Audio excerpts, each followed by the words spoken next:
ఈ సినిమా బుర్ర ఉన్న వాళ్ళకి అర్థమైతే బుర్ర లేని వాళ్ళకి అర్థం కాదు అని చెప్పి చాలా మంది కామెంట్ చేస్తున్నారు. ఓ పెద్ద ఇంట్రెస్ట్ వెళ్ళారు మరి. ఏం మాట్లాడతాడు నువ్వు? అదో పెద్ద ఇంట్రెస్ట్ వెళ్ళారు మరి. అదో పెద్ద ఇంట్రెస్ట్ వెళ్ళారు. అదో పెద్ద హాలీవుడ్ సినిమా. నవ్వు ఆపుకుంటున్నావు కదరా? నిజం చెప్తున్నా, బరిగొడ్లు కాసుకునేవాడికి కూడా ఈ కాన్సెప్ట్ అర్థమైంది.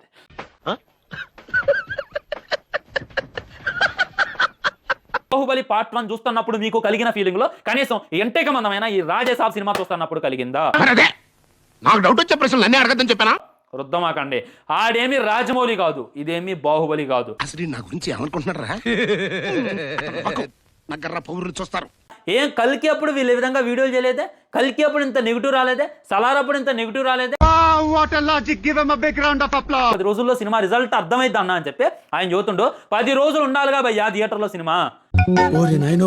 వీడు ఈ టైప్ లో తెలియడేంటి? ఏదో చేసి పంపించకపోతే తర్వాత అడుగు తినాలి. అలాంటి ఒక తాల్తో బస్ యూట్యూబర్ ఆగినంత మాత్రాన, నాలంటోడు ఒకటి రివ్యూ డిలీట్ చేసినంత మాత్రాన వచ్చేటటువంటి నెగిటివ్ యూట్యూబ్ పోదరా అయ్యా? అది బానిసత్వం చేయమాకండి, ఫ్యానిజం చేయండి. మీరు ఎలానే వదిలేస్తే రేపు ప్రభాస్ అన్న ఒక లైట్ మ్యాన్ తో కూడా సినిమా తీస్తాడు. ఏం మాట్లాడుతున్నావురా నువ్వు? నీకేమన్నా బుర్రున్నదారా? బుర్ర ఉండాలి, గిర్ర ఉండాలి అనేటటువంటి మాటలైతే మాట్లాడమాకండి. నీలో ఇంత ఫైర్ ఉందని నేను ఎప్పుడు అనుకోలేదు బాబు. నువ్వేంటి నా మాట నేనే నమ్మలేదు. అదే కలికి 2000లోనో 2005లోనో బాహుబలి కన్నా ముందు వచ్చినట్లయితే మనోళ్ళు ఫ్లాప్ చేసి దిగోలే. ఎవరురా నువ్వు? ఇంత టాలెంటెడ్ ఉన్నావు. పార్ట్ 1 తో 1200 కోట్లు కొట్టేటటువంటి మగాడు మా ప్రభాస్. మీరేంద్రా నాకు ఫోన్ చేసి రివ్యూ డిలీట్ చేయమంటారా? నాకు అర్థం కావట్లా. ఏం నరసింహనాయుడు చాలా మొండాడు. ఎవరి మాట ఏండు? నేను మిమ్మల్ని సినిమాకి వెళ్ళకుండా ఆపాలి అనేటటువంటిది నా ఆపచన కాదు, నా తపన కాదు. ఎలాంటి సినిమాలు ప్రభాస్ అన్న తీయకూడదు అనేటటువంటిది నా తపన. ఏంటి మమ్మీ ఎవడీడు? ఓకే, మారుతి మాట్లాడిండు డిలీటెడ్ సీన్స్ ని యాడ్ చేస్తారంట. ఆకులుగా లేక మూతులు నాగితే అర్థమైంది. ఇప్పుడు మీరు యాడ్ చేసినా కానీ ఆల్రెడీ నెగిటివ్ వెళ్ళిపోయింది, జనాల్లోకి భయంకరంగా నెగిటివ్ వెళ్ళిపోయింది. నేను ఇలా బుక్ అయిపోతాను కల్లో కూడా అనుకోలేదు. రెబల్ అంటే సూపర్ సినిమా రా బాబు. రెబల్ ఎందుకు ఫ్లాప్ చేశారా? అలాంటి సినిమాలు లేపుకోవడం మనకు చేత కాదు. ఇంతకాడికి వచ్చేపోయే నలుగురు దగ్గర ఒంటెలు తగిన బెటర్ కదరా. ఏం జన్మరా మీది? కానీ ఎలాంటి ఒకడెవడు కాన్షియస్ గా గట్టంగాడు అది గట్టిగా మాట్లాడితే అది పని అయిపోయింది. నువ్వు అలా డిస్కరేజ్ చేయొద్దు. వచ్చాననుకో అక్కడికి. అలాంటి వాడికి ప్రభాస్ అన్న ఛాన్స్ ఇచ్చిండు, ఆడు వాడుకోలేదు. కానీ దీన్ని లేపుదాం అని చెప్పి మీరు చూస్తున్నారు. ఆ ఒక్క మాటతో లేచి 2 జేబుల్లో చేతులు పెట్టుకుని నడుచుకుంటూ వెళ్ళిపోతున్నాను. నేను ఎక్కడికి వెళ్తాను కూడా నాకు తెలియదు. సాహో లాంటి సినిమాలో మనం లేపలేం. కానీ ఎలాంటి సినిమాని గుచ్చు లేపు, రివ్యూ డిలీట్ చేయని చెప్పి కాల్స్ మెసేజ్.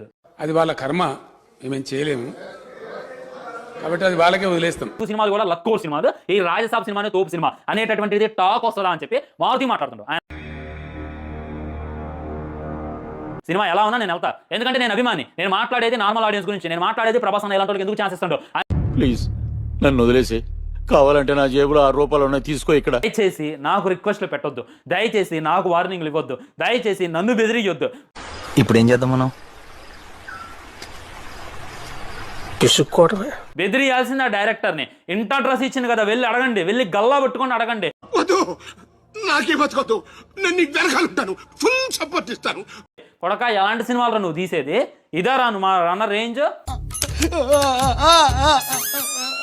114 కోట్లు కొట్టేటటువంటి రేంజ్ అరా మా అన్నదే అని చెప్పి ఆడి గల్లా పెట్టుకోండి. నాకు ఏం చేయాలో తెలియట్లేదు. అప్పుడు ప్రభాస్ అన్నకు అర్థమైంది, వామ్మో నా ఫ్యాన్స్ చాలా డేంజర్, నాకన్నా డేంజర్ నా ఫ్యాన్స్. రే నీకు దండం పెడతాను. నువ్వు రే ఏందిరా ఇట్లా అయిపోయావు తయారు?